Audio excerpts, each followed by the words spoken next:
Buenos días, tardes o noches. Espero se encuentren bien respecto a esta situación de la contingencia. Tomen sus precauciones.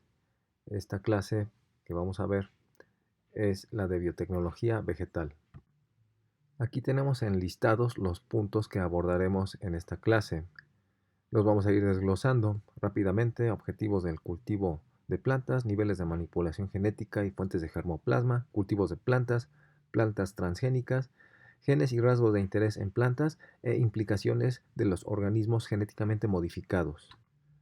Comenzamos con el cultivo de plantas. Hay que entender que los objetivos que se buscan cuando se cultivan las plantas se pueden dividir en dos grandes grupos. Un grupo de objetivos está enfocado en desarrollar o mejorar los rasgos agronómicos o rasgos de entrada. También se les conoce como input traits. Un ejemplo de un rasgo de entrada es la capacidad que puede tener una planta para resistir ante el ataque de algún potencial patógeno. Recuerdan que les había dado el ejemplo de la planta transgénica BT, a la cual se le eh, incluía una modificación, con lo cual era capaz de sintetizar una proteína que es exclusiva de bacterias. Bueno, pues ahora estas plantas BT lo pueden hacer. Y esa modificación les permite generar una toxina dentro del organismo, en este caso el patógeno que las ataca, que son insectos.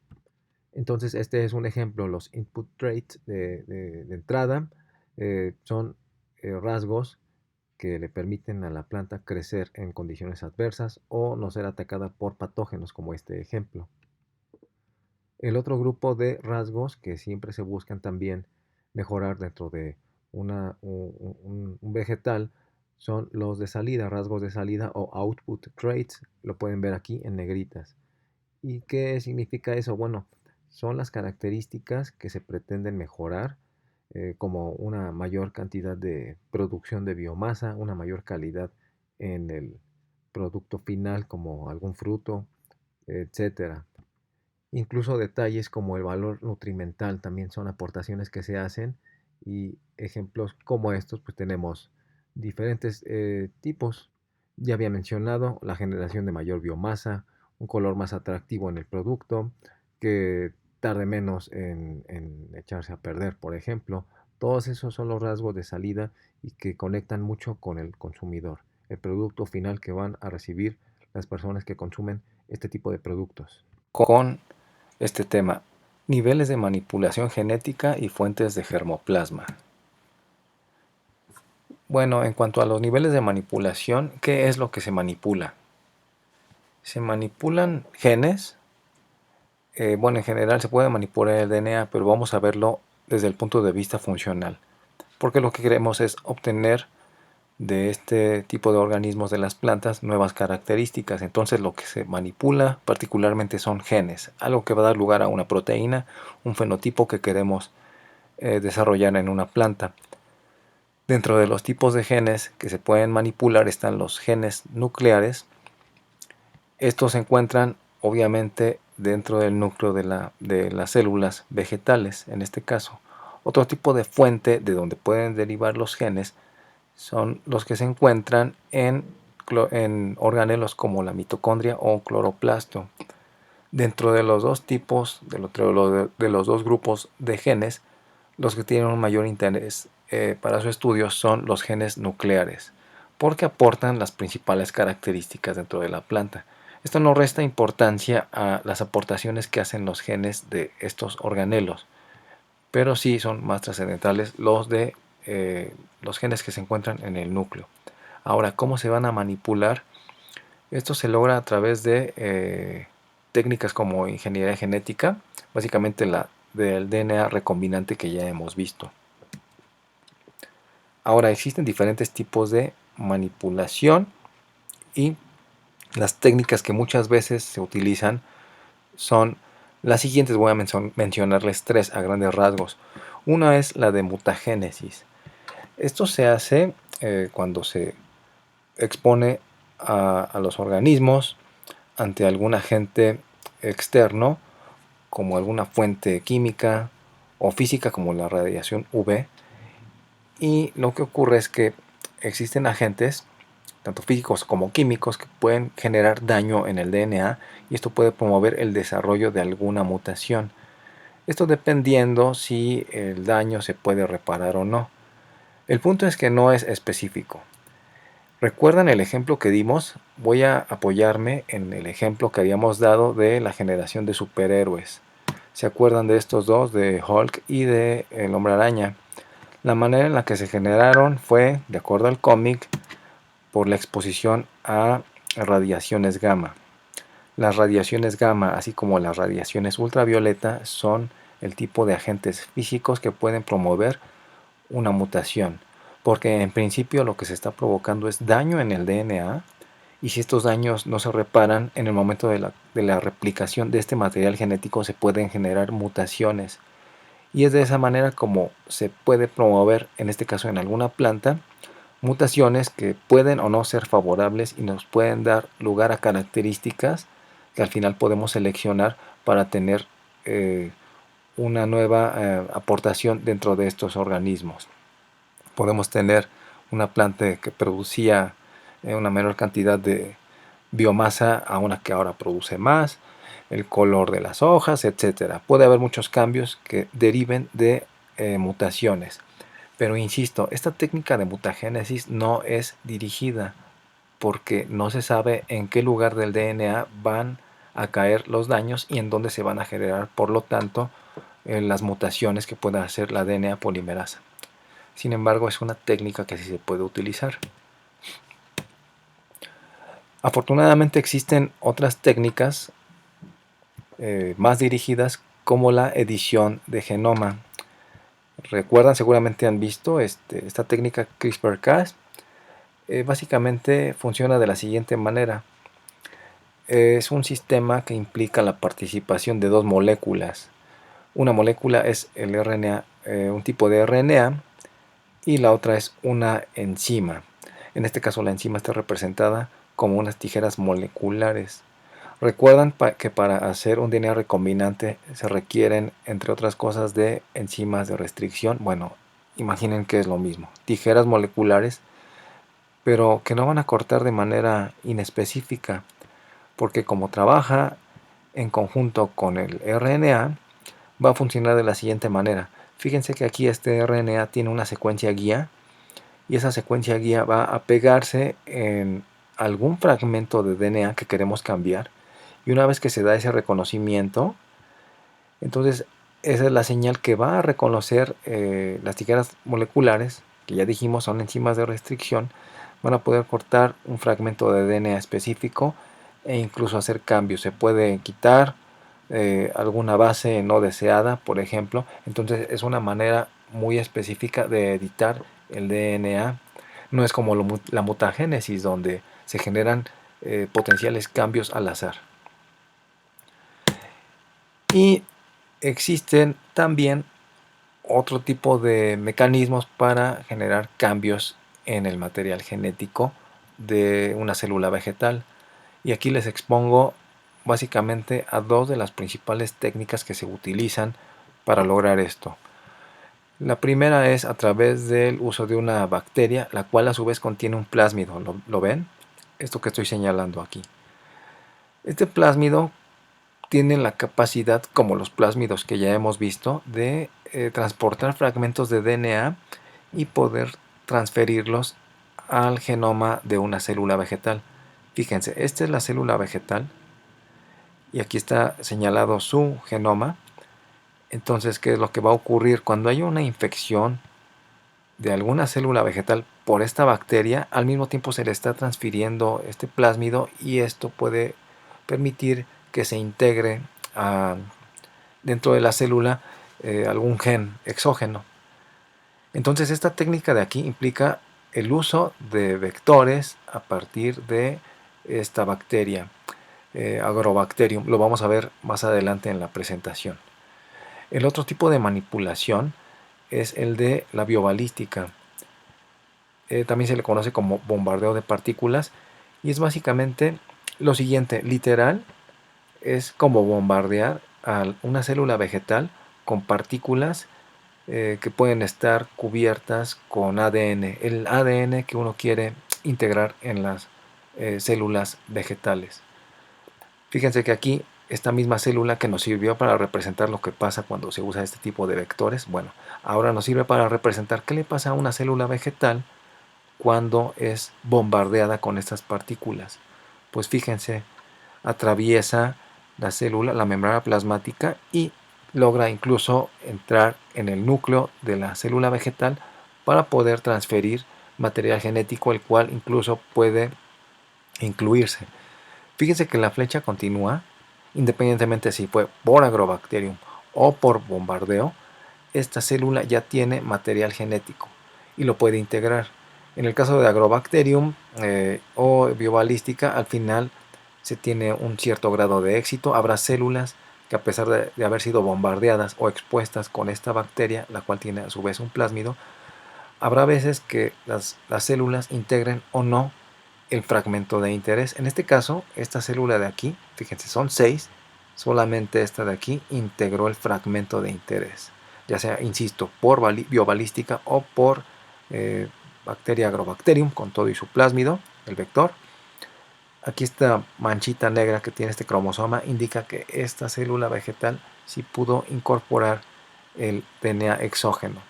Y bueno, ya el último paso es seleccionar esas células, hacer un cultivo y poder desarrollar incluso un organismo completo. Los vamos a ver un poquito más a detalle más adelante. Ya vimos algo de manipulación genética. Ahora bien, estas son las fuentes de germoplasma posible que existen. Aquí tenemos un diagrama y podemos ver cuadros más grandes, todos señalando a reservorios de genes. Cada uno de estos cuadros grandes contienen eh, el tipo de banco de germoplasma a partir del cual podemos desarrollar después una planta completa. Existen los centros de diversidad, también centros de cultivo y programas de cultivo. ¿Qué diferencia hay entre los tres? Los primeros, los centros de diversidad, son como más primitivos, ahí dice en el cuadro, son como los más básicos. Después están los centros de cultivo, estos tienen un enfoque más comercial. Y finalmente los programas para cultivo, cosecha, estos al final implican dar un salto porque aquí están involucrados incluso eh, institutos de investigación, universidades, si se pueden dar cuenta, incluso ya se tienen algunos recursos ya modificados, por ahí encontramos mutantes, etcétera. Ahora, ustedes saben que los bancos de germoplasma normalmente implican conservar semillas. Básicamente las semillas que se conservan ahí son las semillas ortodoxas porque tienen muy poca agua y pueden durar mucho tiempo. Sin embargo, ¿qué se hace en el caso de otros tipos de plantas, las cuales no podamos conservar a partir de una semilla? Recordemos, hay otros tipos de plantas que tienen otro tipo de semilla, como las recalcitrantes. En esta diapositiva vamos a ver un proceso que se conoce como proceso de criopreservación. Si se fijan, en el lado izquierdo de esta diapositiva está enlistado todos los requerimientos que se necesitan para poder mantener un tejido de una planta durante un proceso de criopreservación. Y dentro de estos requerimientos podemos notar que incluso se tiene que deshidratar prácticamente todo el organismo e incluso se tiene que congelar después. Es muy importante hacer notar que la deshidratación es bien necesaria, ya que si uno congela un tejido, las células que estén dentro, obviamente que lo conforman, van a sufrir un daño si no se hace de la forma correcta. Si se tiene agua, se puede congelar, obviamente eso va a ocurrir, se forman cristales, puede dañar la membrana plasmática, entre otros recursos de la célula. Esto, cuando, esto va a ser un proceso negativo, ya que cuando se quiera reactivar a este tejido o a esta semilla, lo que vamos a tener es pues muy poca viabilidad y no vamos a poder desarrollar después a la planta.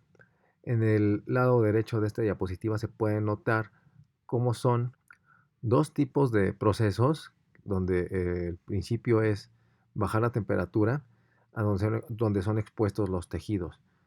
Vamos a subdividir las figuras. Síganme con las del lado izquierdo. Ya vieron que arriba dice meristemas creciendo a una tasa mínima. Esto es porque se baja la temperatura a 4 grados centígrados. Esto se puede mantener durante un periodo, aquí menciona que 12 meses, pero eso puede ser variable dependiendo del tipo de organismo. Y después se puede reactivar, ¿sí? Y hasta abajo vemos que ya tenemos una planta adulta y esa es una manera en la cual se puede conservar, semiconservar uno de estos tejidos. Ahora, del lado derecho tenemos otro ejemplo. Aquí de plano sí se está logrando congelar al meristemo. Incluso si notan en el cuadro segundo, de arriba hacia abajo, mencionan ahí, se puede llegar a requerir una temperatura de alrededor de menos 190 grados centígrados. Esto permite que se pueda preservar ese tipo de tejidos por un periodo más largo, a diferencia del de la izquierda. Pero claro, esto implica bajar muchísimo más la temperatura, tener muchos cuidados, deshidratar muy bien ese tipo de tejidos para después reactivarlos y que siga siendo viable el organismo. Bien, ya vimos algo de preservación, ahora vamos a ver cómo es que está implicado el proceso del cultivo. Fíjense, me detengo solo para hacer notar que esto que menciona el primer párrafo, el cultivo artificial modifica la genética de las plantas en miles de genes a la vez mediante técnicas como hibridación, ¿sí? Esto lo menciono porque hay que entender que estos procesos de cultivo, obviamente dentro de una actividad antropocéntrica, siempre va a ser una alteración, pues algo artificial que esté generando una fuerte presión en la selección de estos organismos. Incluso nótese lo que está en el segundo párrafo. El cultivo de plantas fue descrito por este autor y lo definió como una evolución dirigida por el hombre. Entonces es tan fuerte la presión que se han notado grandes cambios a lo largo de la historia de la agricultura, y esto a través de un proceso, claro, de miles de años, pero aún así es una velocidad altísima de la velocidad que normalmente un organismo podría generar mutaciones y estar cambiando. Aquí sí es mucho más rápido. Fíjense en la figura cómo es que hay diferentes formas de acuerdo a y, el tipo de presión que estén sufriendo a través de procesos de selección por el hombre. Una técnica muy utilizada para cultivar plantas es la micropropagación y básicamente es lo que está mencionándose en los dos renglones que están en negritas. Es la propagación de plantas en un ambiente artificial controlado y aprovechando la propiedad de totipotencia que tienen las células vegetales. ¿A qué se refiere esto? Sobre todo el último renglón que acabo de leerles. Todo está definido en lo que está aquí en amarillo. Las células somáticas de cualquier tejido podrían formar tallos, raíces o embriones somáticos, de acuerdo con la competencia que posea y al estímulo que reciban. ¿Qué quiere decir todo esto? Que nosotros podríamos prácticamente tomar cualquier región de una planta y a partir de ahí crecer un organismo completo, adulto. Es una gran ventaja que tienen las plantas y es el fundamento en el cual está basado el proceso de micropropagación. Muchas veces se pueden usar meristemos, pero pueden ser diferentes regiones específicas, sobre todo regiones que tengan ese potencial, esa totipotencia, para poder generar a partir de ahí un organismo completo. Después de lo que está en amarillo, fíjense, pongo las etapas de la micropropagación y básicamente son estos 4 puntos que vienen abajo: establecimiento del cultivo, desarrollo y multiplicación de vástagos o embriones, enraizamiento y aclimatación de las plántulas. Todo eso es el proceso de micropropagación a grandes rasgos. Ahora vamos a ver una parte importante dentro de la biotecnología vegetal, que es la generación de plantas transgénicas. Antes de entrar de lleno en este tema, vamos a ver este tipo de conceptos. ¿Qué es una planta transgénica? Bueno, pues son plantas que contienen genes adicionales o modificados que se introdujeron utilizando métodos físicos o biológicos específicos. Esta es una definición del 2008, ya no tan reciente, pero bueno, todavía es vigente hasta cierto punto. El otro concepto, transformación de plantas, es la incorporación y expresión de genes extraños en plantas, definición del 2011. Existen diferentes sistemas de transformación de plantas. Uno es biológico, que es lo que pongo aquí en negritas, Agrobacterium tumefaciens. Ahorita vamos a ver qué es eso. Y el otro sistema es un sistema físico. Y como podemos ver, dice bombardeo de partículas. O Yin-Gon por su definición en inglés. Agrobacterium es, insisto, un método biológico. Y la otra es un método físico, la de Yin-Gon. Y bueno, incluso lo pongo aquí abajo. Son los dos métodos que más se utilizan, ¿sí? Y puede haber otros tipos de métodos, ya vimos en la diapositiva anterior, puede haber métodos químicos inclusive, pero aquí tenemos representados uno biológico y uno físico, y vamos a ver de qué trata cada uno de ellos. Comenzaremos viendo este video a continuación, donde nos van a hablar de la técnica biológica para modificar genéticamente a plantas utilizando la bacteria Agrobacterium tumefaciens. Que nos va a hablar a grandes rasgos de la técnica que implica el uso de una bacteria. Ya la había mencionado, es Agrobacterium tumefaciens y vamos a checar de qué trata. Agrobacterium tumefaciens, a natural genetic engineer. How is it possible to insert foreign genes in plants? Agrobacterium tumefaciens is a soil plant pathogenic bacterium.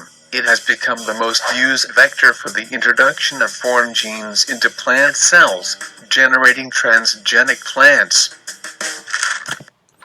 Bueno, lo que dice hasta el momento es que la bacteria puede verse como un ingeniero genético natural, porque está demostrado que estas bacterias tienen la capacidad de infectar con mucha facilidad a las plantas. Entonces es precisamente esa capacidad la que vamos a usar a nuestro favor para poder hacer modificaciones genéticas en las plantas.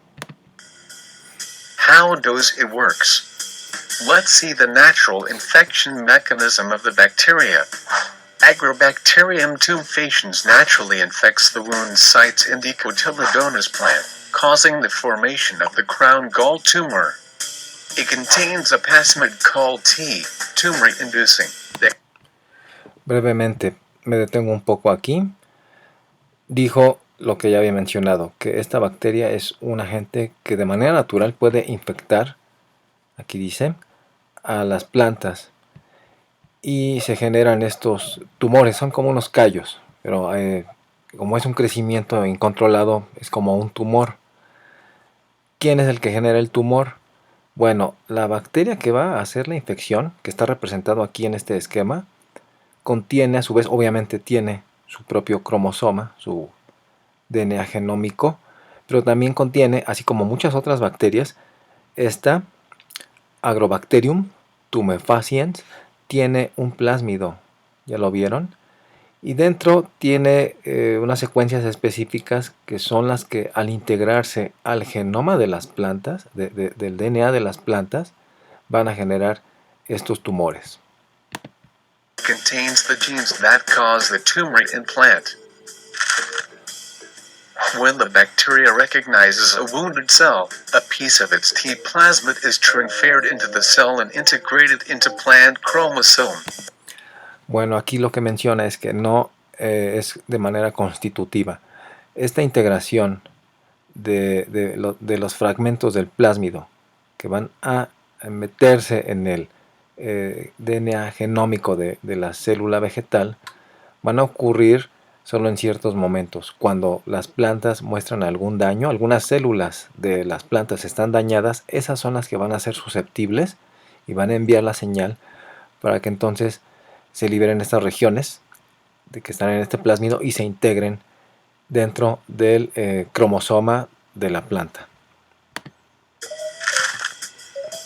In the infected plant, the normal balance of cell growth is upset and the tumor develops. This natural mechanism of the bacteria has been used for genetic engineering of plants. Aquí nuevamente creo que está siendo reiterativo, es una síntesis. Menciona que la integración del DNA en el cromosoma de las plantas va a permitir un desbalance en el crecimiento celular, en este caso de las plantas, y es precisamente eso lo que se va a usar a nuestro favor para hacer modificaciones genéticas. No como tal la generación del tumor, sino esa capacidad que tiene el, el plásmido, el vector, que ya hemos visto algunas definiciones, que se encuentra en esta bacteria. Vamos a poder usar esos plásmidos, esos fragmentos, para transportar DNA de interés y que se inserte en el cromosoma de las plantas. No como tal que queramos hacer, generarle un tumor a la planta, sino la capacidad de que con ayuda de este sistema, que es natural, podemos tener la capacidad de ingresar DNA exógeno del gen que se les ocurra, meterlo a una planta.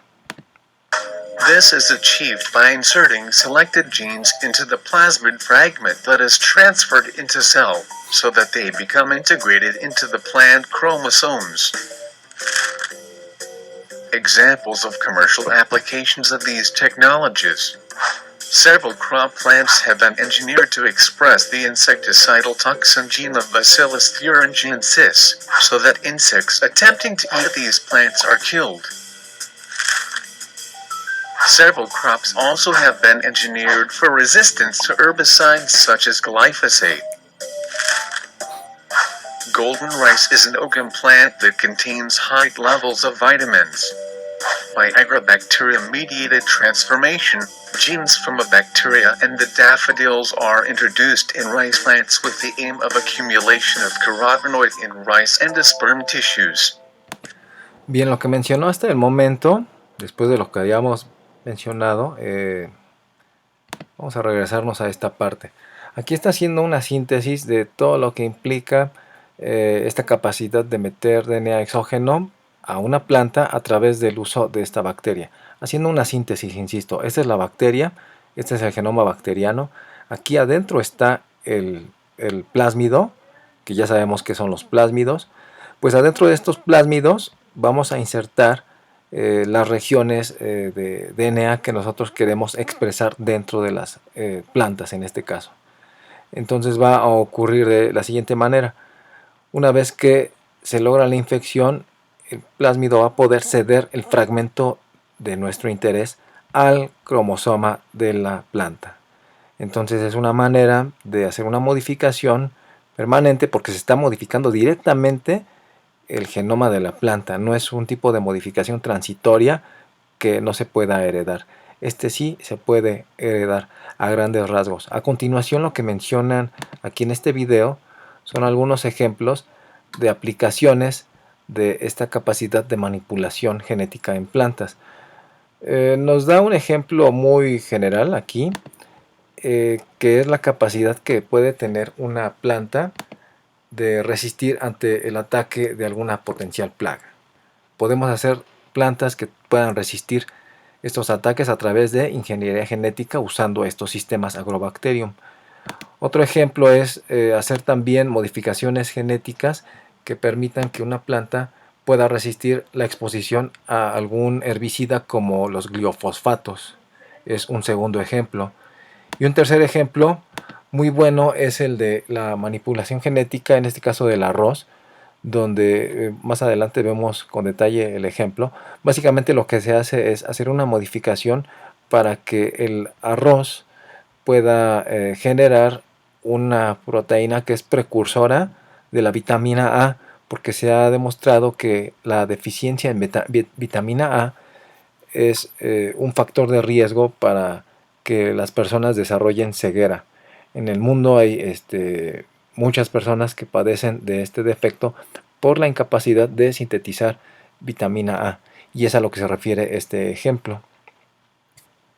En este otro video vamos a ver un poco más a detalle, bueno, no a detalle, sino hacer algunas apreciaciones que no se notaron en el otro video. Vamos a poner atención a partir de este punto que estoy señalando. La incorporación de ADN exógeno puede ser mediante agrobacterium, bombardeo de partículas, electroporación o transformación viral. En este caso vamos a explicar la transformación genética mediante Agrobacterium tumefaciens. Brevemente, estamos enfocándonos en Agrobacterium tumefaciens, que es un agente, es una bacteria con todo y su plásmido que permiten hacer manipulación genética.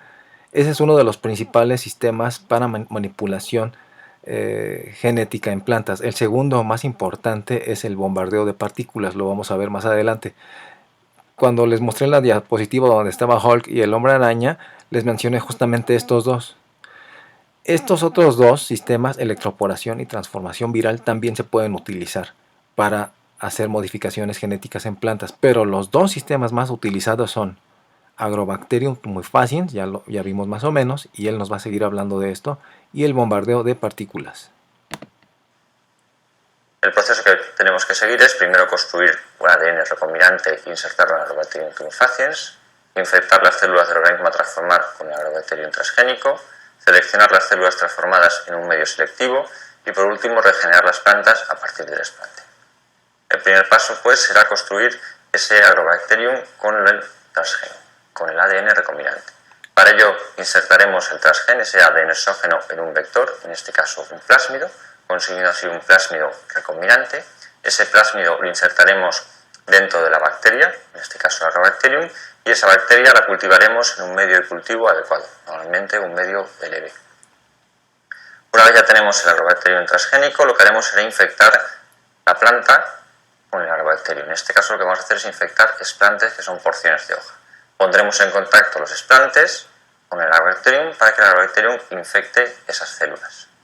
El Agrobacterium lo que hace es entrar en las células, es decir, insertar su ADN recombinante, el plásmido, dentro del núcleo de las células, soltar el transgén e insertarlo dentro del genomio de la planta, produciendo así una célula transgénica.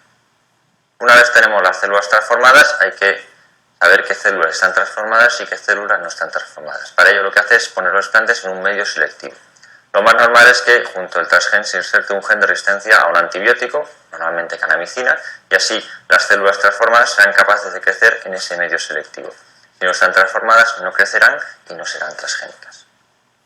El último paso será regenerar a partir de esas células transgénicas plantas transgénicas, como podemos ver en estas diapositivas. A partir de los esplantes aparecen nuevas plántulas, como se pueden ver en las fotografías.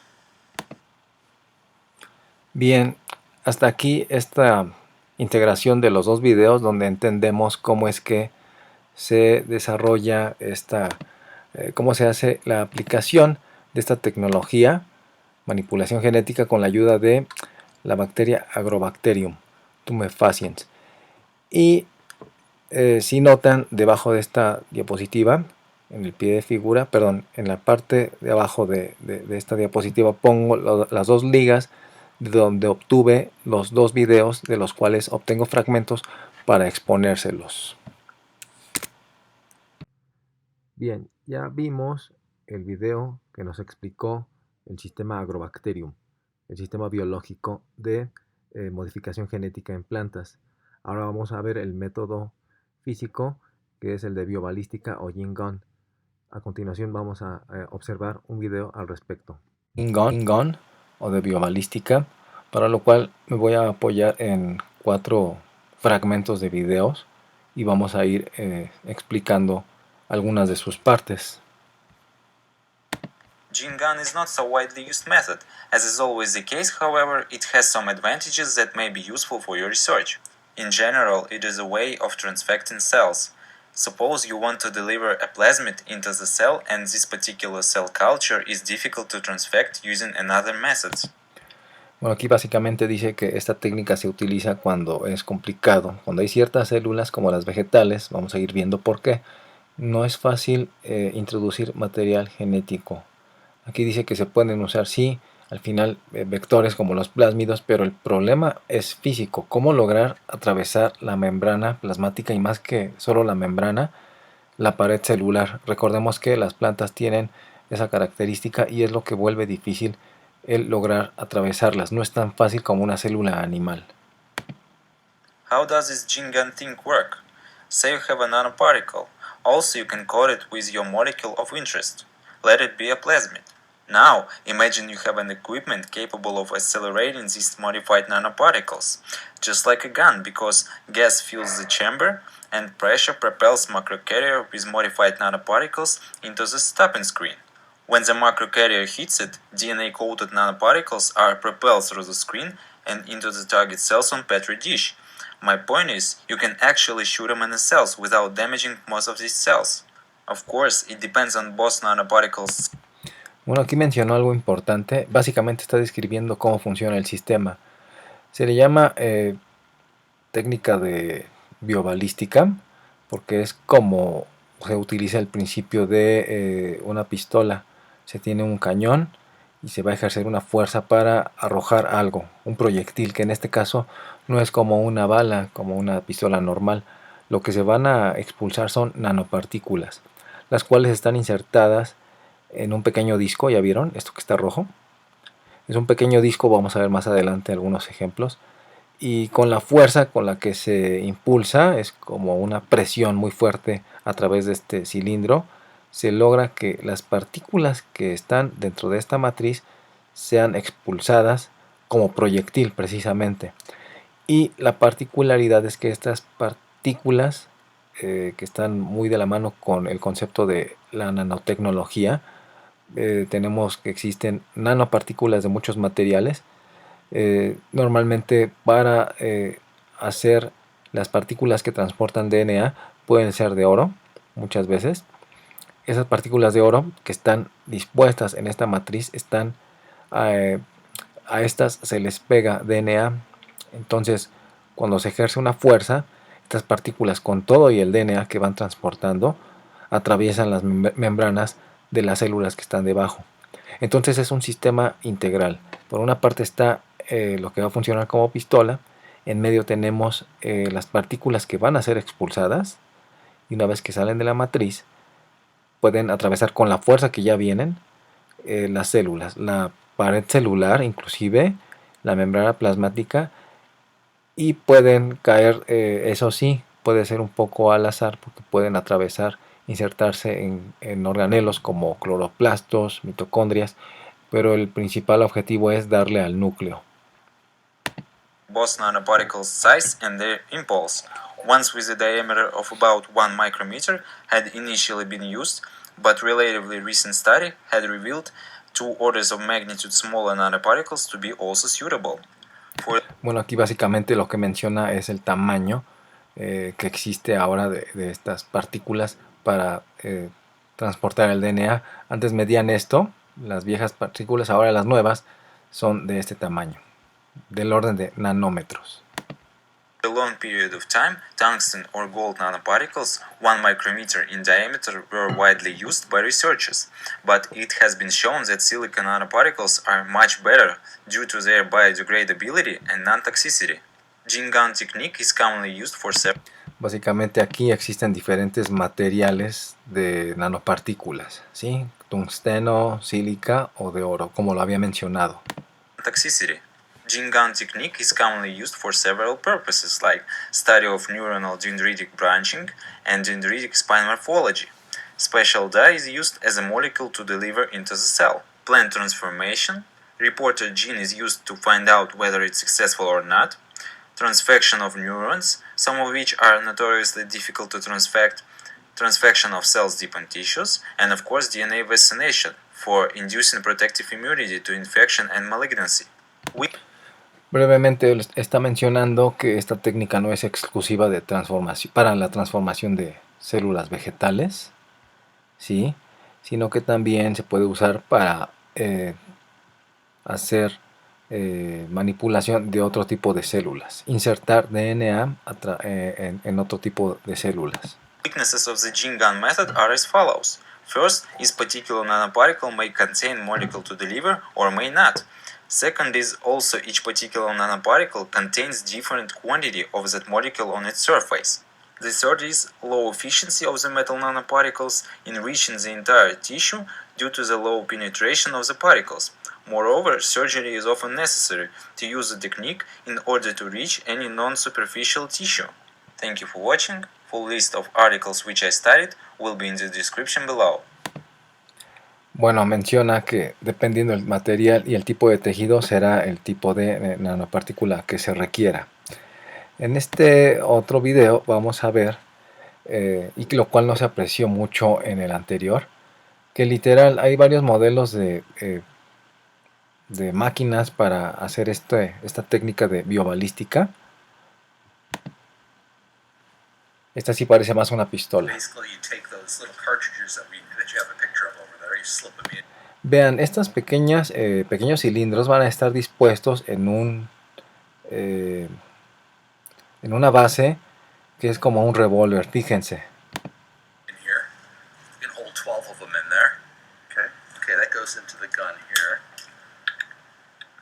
Wow. Like that. It's a 12-shot revolver. Yeah. Yes. Okay. Then what you do is you plug this into the outlet. Si se fijan, esto sí parece más como una pistola, si se dan cuenta. So pushing the trigger will release a stream of helium, which is attached to this gun. And basically what happens is when the helium is released, it goes through those little cartridges, rips the gold beads off of the cartridge. Y bueno, es un modelo, este parece más pistola. Vamos a ver el siguiente. Este es otro modelo donde es una base fija y se parece mucho al esquema que vimos al principio. Like that. And then there's a little thing up here that you screw that into. Suena como los rotores de los aparatos que usamos, ¿no? Como las centrífugas de la escuela. Cool. And then we've got this little tool here to tighten it up a little bit. Alright, so that's all nice and secure. Next we need our DNA-coded nanoparticles. So that's what we've got here. So if you take a look at here, these are some tungsten nanoparticles that I've already pre-coded with DNA. Bueno, este es el material que también se puede usar, ya vimos, que pueden ser partículas de tungsteno, las cuales están cubiertas con DNA. Bueno, estos pequeños discos contienen esas partículas, las cuales tienen a su vez el DNA de interés. At some point we'll probably take you through that step as well, but not today. Una vez que monta todo el sistema, so now we'll put that. ese es uno de los discos. I put it upside down because the shockwave will go. We then need a nice little stop. Ahí lo está armando. We then need a nice little stopping screen. Eso es para que no llegue a moverse toda la matriz, sino que solamente atraviesen las partículas de una forma más, es como si fuera un filtro, para evitar que llegue toda la matriz y se pegue al tejido que uno quiere exponer a estas partículas con DNA. Don't want the actual membrane going into whatever tissue you're bombarding. And took a peel from the inside.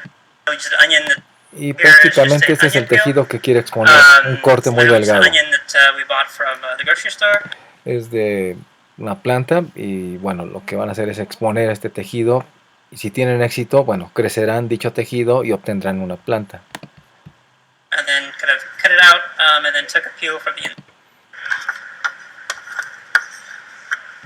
Entonces se inserta y tenemos todo el sistema aquí. Bueno, este es el cilindro de la pistola de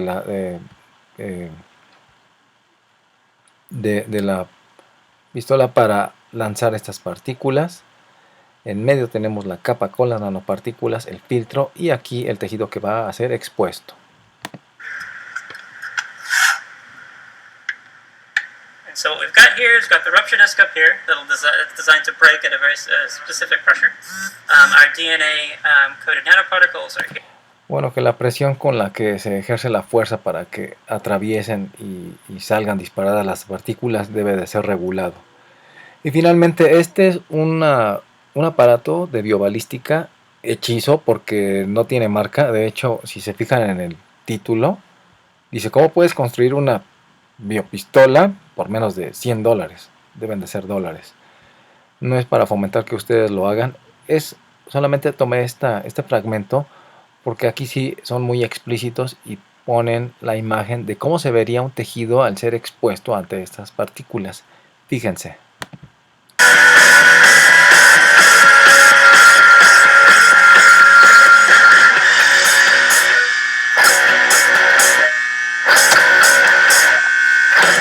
¿Notaron? Es como una pequeña mancha. Y ahí están las partículas, ¿sí? O sea, no es algo que atraviese demasiado el tejido. Es como si fuera un tatuaje, prácticamente. Entrar hasta cierto nivel dentro de una capa. Bueno, en el caso de un tatuaje es ciertas capas de la piel. Es algo similar. Es muy regulado la presión, o debe de ser muy regulada la presión con la cual tienen que ser expulsadas estas partículas, y eso dependerá de los diferentes tejidos que se quieran exponer.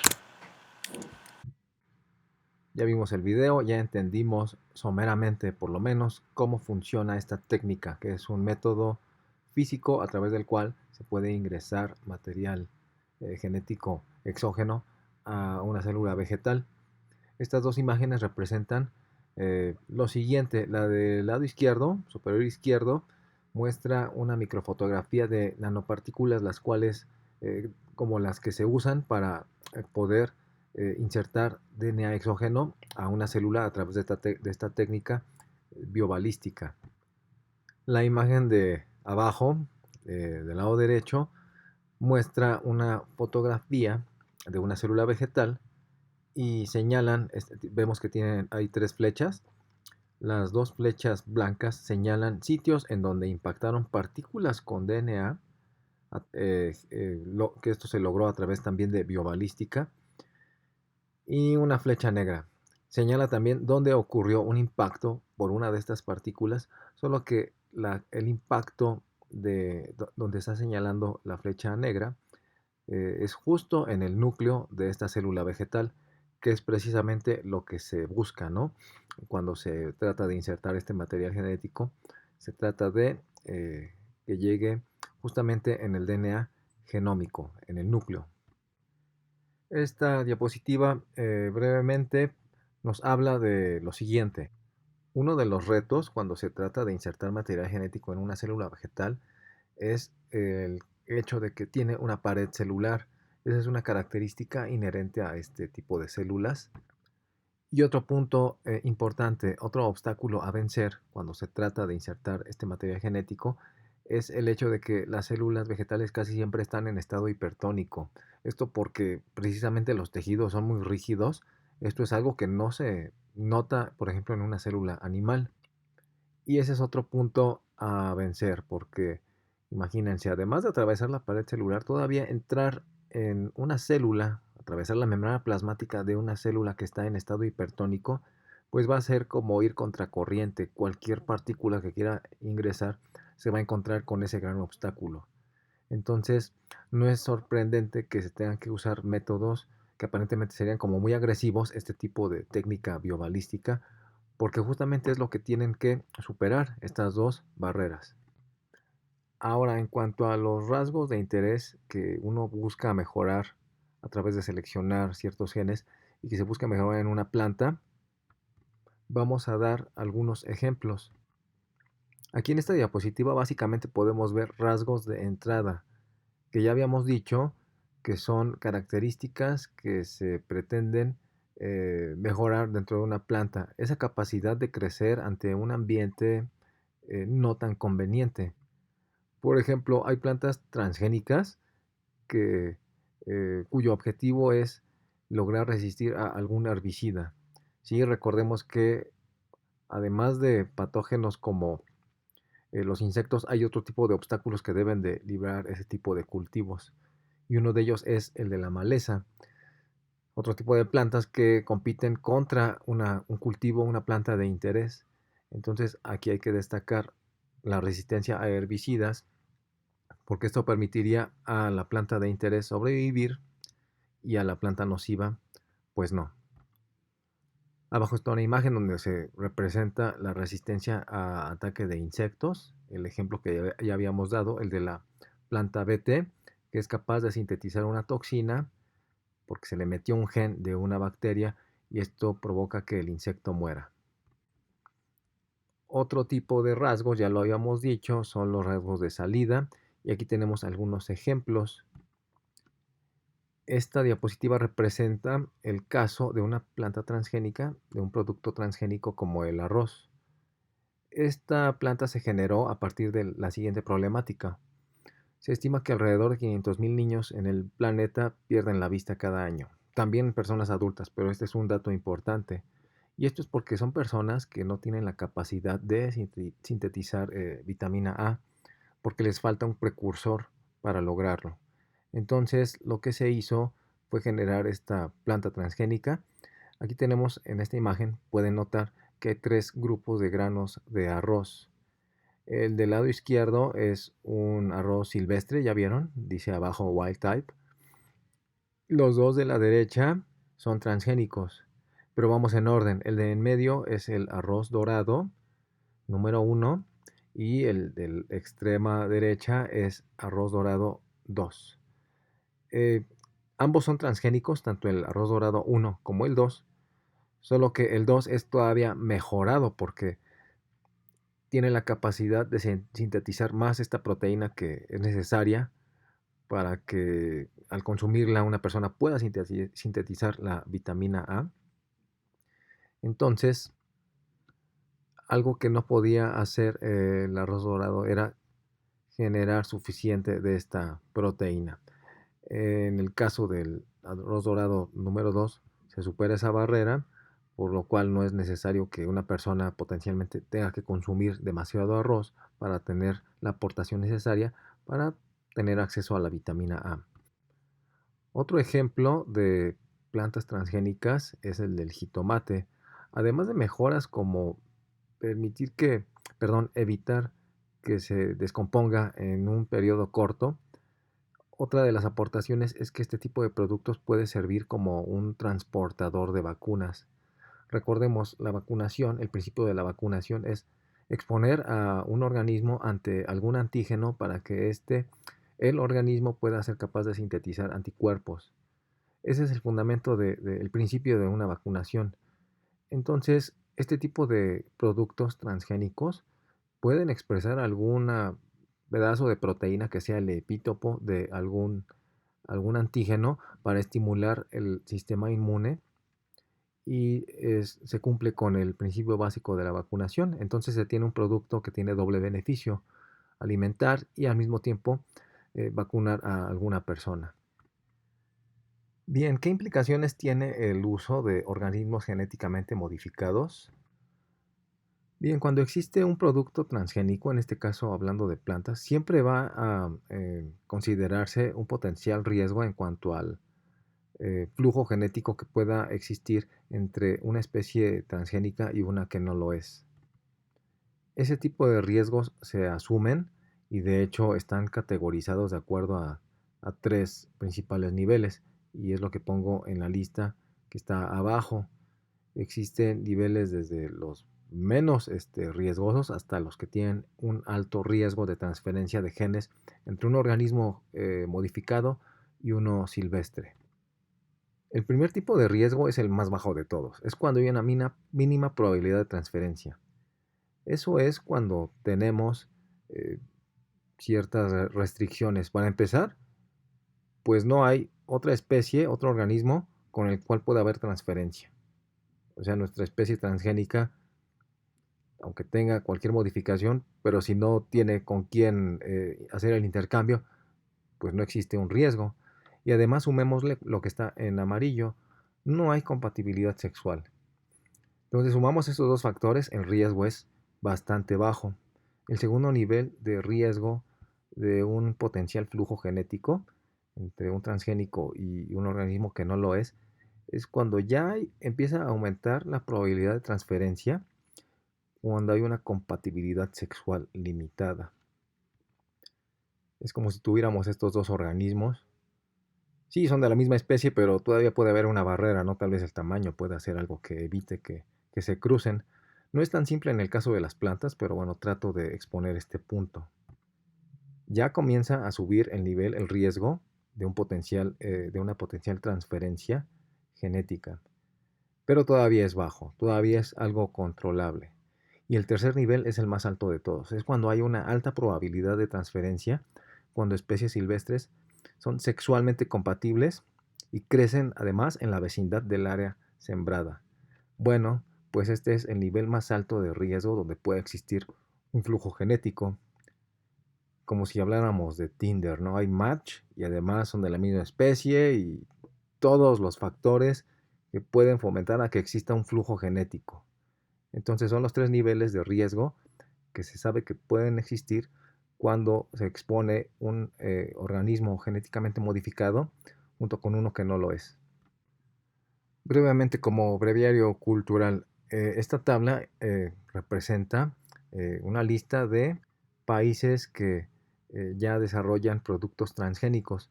Y bueno, México no es la excepción. Fíjense, en México se producen estos dos plantas, tipo de plantas transgénicas, el algodón y la soja. Entonces sí hay una aportación por parte de nuestro país. No somos ajenos ante la producción de este tipo de organismos. Y bueno, como diría el tío Ben, un gran poder trae consigo una gran responsabilidad. Pues sí, ¿cuáles son los riesgos que debemos de asumir ante la aplicación de organismos genéticamente modificados? Si bien es cierto que ya hablamos de los potenciales riesgos del flujo genético, hay otras consideraciones que debemos de tomar en cuenta. Existe el concepto de bioseguridad para plantas genéticamente modificadas. Y aquí pongo una lista de todos los requerimientos, los más fundamentales, que se deben de tener en cuenta cuando se quiere tener un sistema de bioseguridad ante el uso de un organismo genéticamente modificado. O sea, lo que quiere decir esto es que una vez que se generó, se debe de tener las condiciones y la responsabilidad de su adecuado manejo. Y la lista implica, bueno, considerar que ante una planta transgénica se puede promover la pérdida de diversidad biológica, es la número 1. Número 2, transferencia genética a especies silvestres o malezas. Número 3, incremento de la presión de la selección. 4, modificación de las relaciones predador-plaga entre insectos. Y 5, posibles cambios en los flujos comerciales. Este último se refiere al hecho de que se pueda poner en condiciones desfavorables a algún grupo de agricultores, por ejemplo, o las amenazas latentes de que cada vez que se genera un producto transgénico es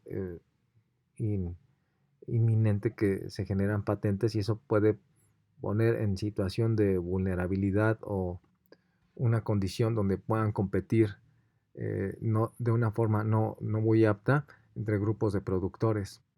Si bien es cierto que las plantas transgénicas pueden traer consigo algún riesgo por su uso, y que se ha dicho con mucha insistencia que uno de los potenciales riesgos es la pérdida de la biodiversidad, les expongo este tipo de diapositivas. Fíjense, aquí vamos a ver la otra cara de la moneda. Vamos a tratar de ver por qué no le podemos atribuir al uso de estos organismos alguna pérdida de biodiversidad. Vamos a usar como ejemplo el caso del maíz. Y aquí como pongo en este escrito, un punto a favor de los transgénicos, fíjense, es que más del 95% de la diversidad de las plantas cultivadas ya se ha destruido en los últimos 10.000 años de práctica de la agricultura. Y bueno, 10.000 años en donde pues no existía Monsanto y no teníamos toda esta accesibilidad al uso de la tecnología del DNA recombinante, por ejemplo, que esto apenas se desarrolló en la década de 1970. Entonces, no se puede atribuir esa pérdida de biodiversidad a solamente un producto y una práctica que no tiene más de 50 años de estarse llevando a cabo. Además, fíjense en el párrafo que está al final. Existen bancos de semillas que fomentan el mantenimiento de la biodiversidad, etc. Entonces, se tienen también los recursos para poder solventar alguna potencial pérdida en cuanto a la biodiversidad, porque esa es la otra. ¿Qué tan costoso puede llegar a ser el no generar un cultivo transgénico ante una demanda de alimento a nivel mundial? Entonces, estas son consideraciones importantes. No podemos ver como el malo de la película al hecho de estar generando organismos genéticamente modificados. Esta diapositiva ya la habíamos visto al principio del curso y lo que ilustra es como todo lo bueno que puede derivar de plantas transgénicas, que es lo que domina en esta diapositiva. Es como el lado bueno de estos productos, pero también existe el lado malo, ¿no? Y es algo que no podemos negar rotundamente, que el hecho de la existencia y el desarrollo de estos productos transgénicos puedan conllevar algún daño a la salud potencial, pero el punto es que no ha sido demostrado contundentemente este hecho. Y es algo que, y aquí aprovecho la ocasión para invitarlos a que siempre busquen fuentes fidedignas de dónde tomar la información para poder formularse una opinión. Y a continuación les pongo un ejemplo donde hablo de esta situación. Esta diapositiva nos va a servir muy bien para ilustrar lo que les menciono, que siempre deben de irse a la fuente original y además asegurarse de que sea fidedigna. Fíjense, hubo un trabajo de un grupo de investigación en Francia donde supuestamente demostraron que el consumo de maíz transgénico generaba tumores en las ratas. Bueno, aquí tenemos la imagen. No podemos negar que sí tiene tumores, la rata es evidente. Se le hicieron otros análisis en otros órganos y además se retomaron y tuvo mucho auge esta noticia. En un diario en Londres incluso se menciona los hallazgos de este trabajo y pongo en amarillo lo más relevante, ¿no? Que sí, que el uso del maíz transgénico, al dárselo a los ratones, un maíz transgénico de la cepa Roundup generado por Monsanto, le provocó tumores a las ratas. Bien, aquí el punto es el siguiente. Este trabajo tuvo muchas inconsistencias. De hecho, fue muy criticado por la comunidad científica porque no usaron un buen modelo de estudio, ya que la rata, el tipo de rata que utilizaron fue de la cepa Sprague-Dawley, ya lo vieron entre paréntesis abajo, y esas ratas son un modelo que de por sí van a desarrollar cáncer a lo largo de su vida, con o sin maíz transgénico. Así solito, de forma natural, pues así es el modelo, pobres ratas, pero solitas van a en algún momento de su vida desarrollar tumores en cierta edad. Entonces fue una de las críticas principales que se les hicieron a este grupo de investigadores. Aquí podemos ver la portada de un artículo donde hacen notar que el trabajo es inválido y nótese, aquí viene un nombre después de los 2 puntos, dice Seralini. Es el líder de ese grupo de trabajo de investigadores en Francia que supuestamente habían demostrado que el consumo de maíz transgénico generaba tumores. Bueno, este es uno de tantos artículos, hay más, donde se han hecho críticas fuertes, con evidencia, obviamente, con argumentos académicos y científicos, de que ese trabajo no tiene ninguna validez, tiene muchas carencias. Los invito a que traten de abundar en eso. Si les interesa, lo podríamos ver más adelante en clase. Y ahí está la referencia arriba, lo pueden descargar o se los puedo enviar, nos vamos a estar manteniendo en contacto. Entonces aquí la moraleja es que siempre deben de informarse muy bien y cualquier opinión que den deben de asumir la responsabilidad de lo que dicen y siempre deben de tener bases, siempre deben de usar referencias porque sí es bastante irresponsable, perdón, estar emitiendo opiniones sin un fundamento científico o académico. Continuando con este tema del uso, la aplicación de organismos genéticamente modificados, voy a citarles un fragmento de lo que menciona este investigador, el doctor Francisco Bolívar, que ya hemos visto algo de su trabajo, una de sus principales aportaciones, ya lo saben, la mejora de este plásmido para seleccionar esta selección negativa de plásmido para saber qué células tuvieron éxito en cuanto a la clonación molecular. Eso ustedes ya lo saben, ya lo hemos visto.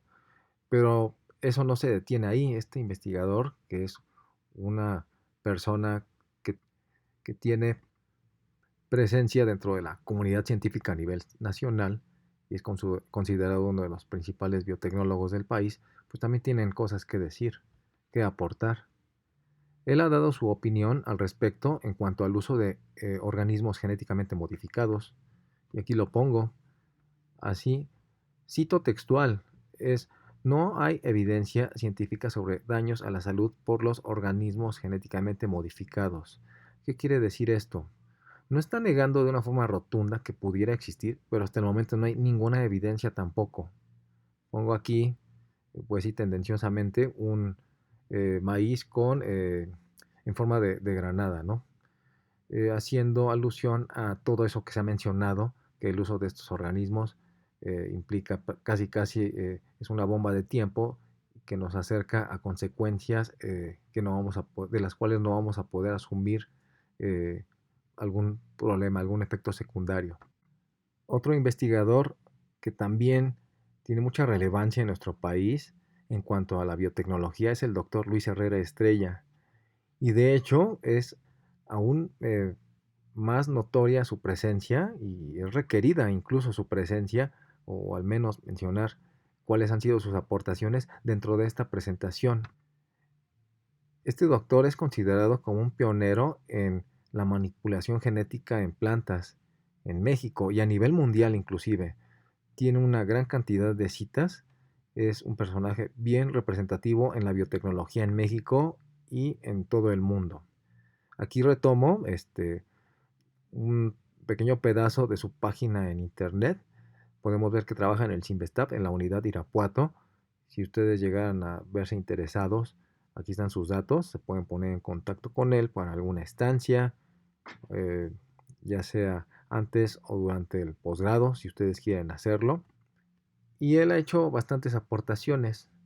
Él está convencido incluso de que la generación de estos modelos genéticamente modificados, particularmente plantas, porque es su especialidad.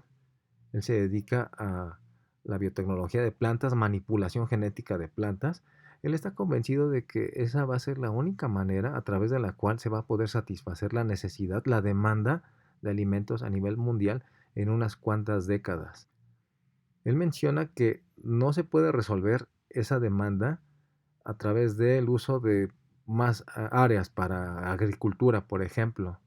No, él lo que está sosteniendo es que con lo que se tiene, las mismas áreas con las cuales se cuentan, ahí mismo generar los productos, en este caso tendrían que ser plantas transgénicas, que tengan todas las optimizaciones, obviamente una vez manipuladas, para que satisfagan esa demanda en cuanto a biomasa, en cuanto a cantidad, etcétera, modificando todo lo que ya sabemos, rasgos de entrada o de salida. Pues él se dedica a todo eso, tiene sus líneas específicas de trabajo, pero a grandes rasgos podríamos sintetizarlo de esa manera. Él se dedica a eso, a hacer las mejoras necesarias para que en un futuro esto sea aplicable y se pueda satisfacer una demanda mundial, porque pues dependemos, eso es un hecho, de los productos vegetales. En esta diapositiva pongo las ligas que utilicé para generar los videos de el modelo, el sistema de manipulación genética a través de Agrobacterium y el de Gingon o biobalística. Voy a tratar de agregarlos debajo del video para que los puedan copiar, pero bueno, que no tengan la necesidad de copiarlos directamente desde esta pantalla.